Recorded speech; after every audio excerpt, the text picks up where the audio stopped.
On a eu un match difficile, comme on s'y attendait. On s'attendait à un match difficile parce qu'on savait que les Guinéens allaient jouer leur va-tout, mais qu'ils allaient rester dans ce qu'ils savent faire, qu'ils n'allaient pas changer, c'est-à-dire jouer en conservation du ballon, en passe courte. Et il fallait absolument exercer un pressing très fort au milieu de terrain pour les empêcher de jouer comme ils l'ont fait.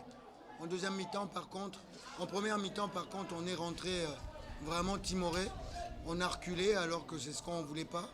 Les Guinéens ont tout eu. Nous, on a tout laissé. On n'a pas joué. On a été spectateurs. On n'était pas sur le premier ballon ni sur le deuxième. On coulissait, mais on ne sortait pas sur le porteur du ballon. Et quand vous avez des manieurs de ballon comme les Guinéens, voilà, on a été en difficulté. Et voilà, à la mi-temps, par bonheur, on est arrivé à la mi-temps seulement par un but d'écart. À la mi-temps, j'ai fait comprendre à tout le monde qu'on ne jouait pas un match de quartier, mais qu'on jouait pour une qualification à la Coupe du Monde, qu'il fallait un minimum. On peut avoir du talent, mais si on ne travaille pas, on n'a rien du tout. Donc il fallait un minimum de travail. Et c'est ce qu'on a fait. On a travaillé en deuxième mi-temps et ensuite le talent a parlé. Il nous fallait avoir une bonne récupération pour justement les contrer. Avec la vitesse de nos joueurs, ça ne servait à rien de jouer haut, d'exercer un pressing haut. Mais à partir du moment où on était en bas, il fallait être agressif sur le porteur du ballon. Ce qu'on a fait et on a réussi à marquer. Et voilà, merci. Je ne vois pas, hein. Oui, allez-y. Donne-moi ça. Après le deuxième but, deux joueurs semi-défensifs, notamment Rémi Moumba qui est monté, puis Levaille Bopé.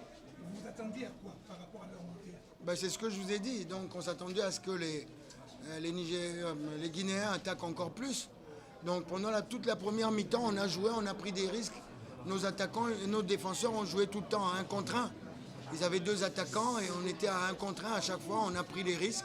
Et là, il fallait avoir un peu plus de sécurité derrière.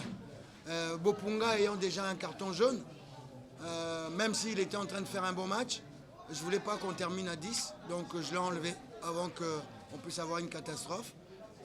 Et puis j'ai remis un autre joueur pour essayer de jouer même au milieu de terrain, quasiment à 1 contre 1, pour empêcher justement les manières de ballon de venir nous embêter. Entraîneur, vous avez gagné votre deuxième match dans ces éliminatoires. Comment comptez-vous aborder le troisième match? Et j'ai une autre question. Les gens vous appellent souvent Ibengue ou Ibengue. Quelle est la vraie prononciation? Ibengue. Comment comptez-vous aborder le troisième match? Alors ça va être au mois d'août. On a encore le temps là-dessus. Mais c'est maintenant, dans notre groupe, c'est une finale. Donc on va jouer au mois d'août et au mois de septembre contre la Tunisie. L'équipe qui va se sortir de ces 2 matchs aura un bon pied vers la Russie. Donc voilà. Le premier match, on va le jouer en Tunisie. On va y aller pour ne pas perdre déjà, avec la volonté de gagner. De toute façon, c'est ma philosophie. Quand je rentre sur un terrain, j'ai envie de gagner. Après, si je perds, tant pis. Mais je vais rentrer en Tunisie avec la ferme volonté de ramener 3 points. Aziz? Coach, première explication, l'équipe congolaise transparente. Deuxième explication, une autre équipe congolaise. Quel a été le Le discours a été très agressif.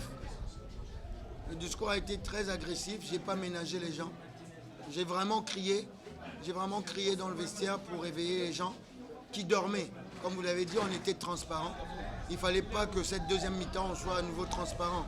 Donc voilà, on a réussi à nous réveiller et à prendre conscience, à aller de l'avant. Mais on ne pourra pas faire ça tout le temps. On ne pourra pas faire ça tout le temps parce que si on continue à dormir comme ça pendant une mi-temps, on ne gagnera pas nos matchs. Oui, vas-y, oui, vas-y. Coach Ibengue, est-ce que vous avez dit un instant, est-ce que vous avez tout perdre ce match un instant? Non, on n'a pas. J'ai jamais douté, tout simplement parce qu'on ne jouait pas. On a fait un très très bon stage. 5 jours où les joueurs étaient vraiment dedans, concentrés. Et comme par hasard, on arrive le jour du match. Ça arrive malheureusement trop souvent. Et on fait un petit peu n'importe quoi par rapport à ce qu'on a travaillé. Donc on savait qu'en reprenant notre bon bloc, on allait poser des problèmes à la Guinée. Il fallait juste reprendre ça. C'est ce qu'on a fait en deuxième mi-temps. Dernière question. Je ne vous vois pas. Coach, voilà, Machina, tu disais que tu savais que cette équipe guinéenne devait jouer, elle avait beaucoup de talent. T'attendais-tu à ce point à voir des Guinéens aussi dominateurs et bons dans le jeu? Deuxième question, tu t'es permis quand même de laisser Bakambu sur le banc.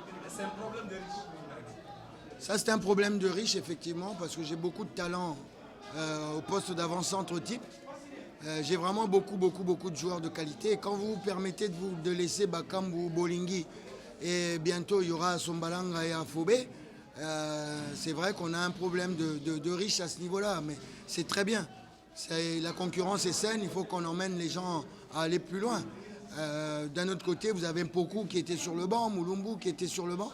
J'ai d'autres problèmes de pauvres à certains postes et de riches à d'autres. Donc là, c'est ça. Mais la domination guinéenne ne m'a pas étonné à partir du moment où on dort. On savait que c'était une belle équipe. C'est pour ça qu'il fallait la contrer avec un bon pressing au milieu de terrain. Ça, on le savait. On savait que si on laissait jouer les Guinéens, on allait souffrir 1000 morts. Et ça s'est passé comme ça. Et comment vous avez l'équipe guinéenne? Quelle appréciation faites-vous de cette équipe? Je vous dis, c'est une équipe qui est très joueuse. Elle est un petit peu jeune, un peu dans la maturité. Mais elle n'était pas assise sur un fauteuil confortable. Parce qu'elle était obligée d'attaquer. Et quand vous êtes obligé d'attaquer avec les attaquants qu'on a, aussi rapides qu'on a, vous n'êtes pas confortable. Donc c'était une partie très difficile pour les Guinéens. Jouer son va-tout, c'est ce qu'ils ont fait, sachant qu'à tout moment, tout peut basculer. Et ça, c'était pas facile pour eux.